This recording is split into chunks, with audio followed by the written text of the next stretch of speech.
Ok, juste avant de commencer, cette vidéo est très largement inspirée de celle-ci de Ghost God Act. C'est juste que l'histoire était tellement folle que je voulais vraiment vous la raconter, et surtout il y a un message qu'on peut tirer de tout ça qui est absolument zinzin, et je voulais vraiment vous le partager. Bref, posez-vous tranquillement, je vous préviens, l'histoire est assez tripée, mais elle te retourne vraiment le cerveau quand t'as compris de quoi ça parle, et bonne vidéo. Ok, imaginez que vous vous appelez Timmy. Vous êtes né dans les années 80, vous avez eu une enfance normale avec des tonnes d'histoires marrantes à raconter de vous et de vos potes qui faites les idiots. Vous faites du skate, de l'escalade et depuis peu vous avez même ouvert un camion à pizza. Vous êtes un gars normal, il y a des moments où c'est très haut, des moments où c'est très bas, mais depuis peu il y a un Timmy Junior qui vient de spawn dans votre vie et tout est devenu un peu plus compliqué. Jusqu'à ce qu'un soir, en rentrant du travail, le camion en face de vous dérape, les secours arrivent, mais c'est trop tard. Vous êtes mort. C'était pas une mort spectaculaire ou ultra stylée comme vous l'imaginiez, mais au moins c'était indolore et vous avez eu vachement de bol là-dessus et bah c'est fini quoi. Vous avez eu une chouette vie, vous avez passé de cool moments, mais c'est fini.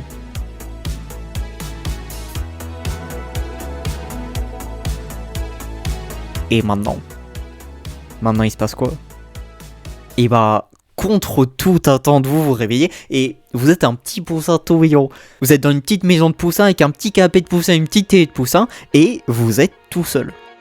Enfin, si on oublie sous ce panneau qui dit oui, vous êtes bien mort et surtout cet énorme œuf dehors.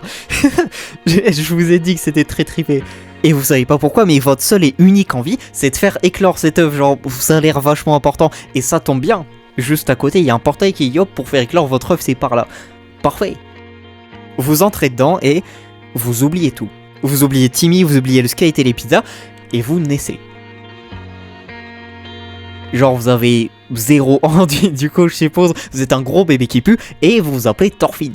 Vous êtes un petit viking au 11e siècle, vous grandissez en Islande, puis vous partez faire plein d'aventures super stylées, et après ça vous rentrez chez vous pour prendre soin de votre famille, et vous reposez jusqu'à votre mort. Et justement, quelques années après ça, lors d'une tempête de neige dehors, vous vous endormez une dernière fois. Et c'est fini. Et maintenant que vous êtes mort, il se passe quoi? Et bah, curieusement, vous vous réveillez, vous êtes un petit poussin, vous habitez dans une petite maison de poussins, il y a un panneau bizarre qui dit quoi, ouais, vous êtes bien mort, et vous savez pas pourquoi, mais vous avez vachement envie de faire éclore un gros œuf. Et ça tombe bien, il y a un panneau qui dit hop, pour faire éclore votre œuf, c'est par là. Parfait. Vous entrez dedans, vous oubliez tout, et cette fois-ci vous êtes un gros bébé qui pue, mais en 3062. Vous êtes dans le futur, il y a des aliens, des vaisseaux spatiaux super stylés, et quand votre mort arrive, étonnamment, contre toute attente, personne ne pouvait s'y attendre, vous vous réveillez, vous êtes un petit poussin tout mignon dans une petite maison de poussins, vous passez le portail, vous oubliez tout, et vous faites ça encore, et encore, et encore, et encore. Mais si vous aviez de la chance, vous pourriez croiser le mec à cause de qui tout ça est là, et il pourrait tout vous expliquer. Cette œuvre, cette maison, et surtout pourquoi est-ce que vous vous réincarnez en tous les humains de la planète petit à petit. Et en gros, il vous dirait ça. À chaque fois que vous êtes mort, vous arrivez dans ce hub avec la maison, l'œuf et tout, et vous vous réincarnez en un humain qui a vécu ou qui vivra un jour sur cette planète. Et le but de tout ça, c'est que, ok, cet œuf est close, mais surtout que vous ayez vécu toutes les expériences qu'un humain puisse possiblement vivre. Et pourquoi à votre avis ? Pourquoi est-ce qu'il voudrait que vous viviez toutes les expériences qu'un humain peut vivre ? Il n'y a pas 50 réponses à ça. Pour que vous deveniez une sorte de dieu, je suppose. Un dieu poussant. C'est d'ailleurs ce qu'est le mec qui a fait tout ça, parce que il a créé cet univers avec cette terre, ces humains, cet immense incubateur, juste pour vous. Tout ça pour que vous deveniez comme lui, et que vous le rejoigniez avec tous ces petits potes dieux pour faire un barbecue ou se taper un foot. Et d'ailleurs je dis tous ces humains, c'est complètement faux, il n'y a que vous. Tous les humains qui sont, qui ont été et qui seront, c'est vous. Et c'est là le truc ultra important de l'histoire, parce que c'est dire que tous les gens à qui t'as été sympa en me donnant une part de pizza, c'était toi. Et tous les gens que t'as fait souffrir, c'était toi aussi. Genre, ça veut dire que Jésus, c'était toi, que Hitler et tous les gens qu'il a tués en même temps, c'était toi. Ça veut dire que Oussama Ammar, c'est toi. Et ça me fait beaucoup rire. Ça veut dire que le mec qui a écrit le livre que tu lis, c'était toi, mais dans une autre vie. Et je pense que vous avez compris. Tous les gens, c'est toi, mais dans une autre vie. Et de ça, on peut en tirer 2 trucs de fou.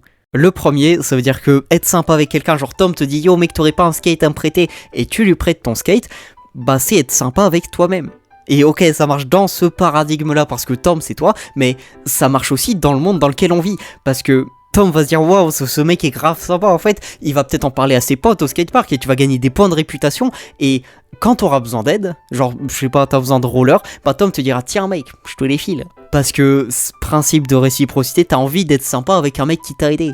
Donc ouais, aider les autres et être gentil avec eux, bah c'est t'aider toi-même dans le futur quand tu seras dans la merde et que t'auras besoin d'aide. Et même si t'es un immense connard qui veut aider personne, qui déteste tout le monde, bah mec, c'est dans ton intérêt à toi d'être sympa avec les gens et de les aider.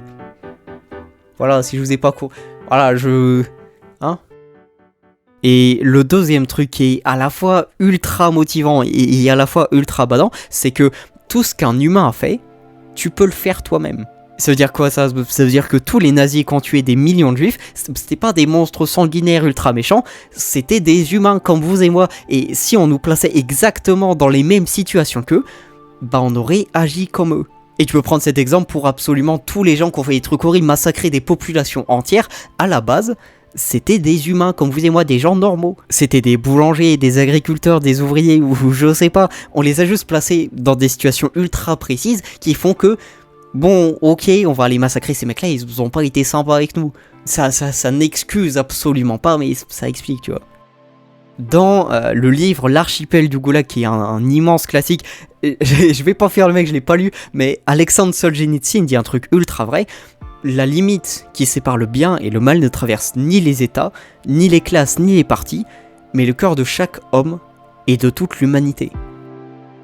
Même si t'es le mec le plus gentil du monde, bah il reste toujours un petit coin de mal dans ton cœur. Et inversement, si t'es le plus gros fils de pute qui est sur cette terre, bah il y a toujours un petit bastion du bien qui se planque quelque part. Et donc c'est ultra important d'en être conscient et de se dire ok, je peux potentiellement faire des trucs horribles comme ça, donc faut que je fasse gaffe à pas trop titiller ce côté pas cool.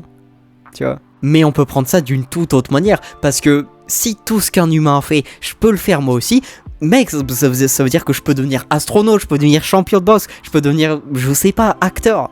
À partir du moment où un mec l'a fait et que c'était un humain, je vois pas pourquoi je pourrais pas le faire moi aussi. Tant que tu mets les efforts, que tu travailles autant, si ce n'est plus que le mec que t'admires, que tu te remets en question et tu te relèves à chaque fois que tu fais de la merde, bah je vois pas comment tu pourrais échouer. Genre si Tommy veut devenir astronaute et qu'il bosse comme un fou pour ça, qu'il met les efforts où il faut, bah mec, il finit minimum par envoyer des fusées ou des sondes dans l'espace. Le truc que j'essaye de vous faire comprendre, c'est que mec, si t'as 2 bras, 2 jambes et que t'es né dans un pays où c'est pas la merde, tu peux devenir globalement ce que tu veux. Si un humain l'a fait, frère, t'es humain. Toi aussi tu peux le faire.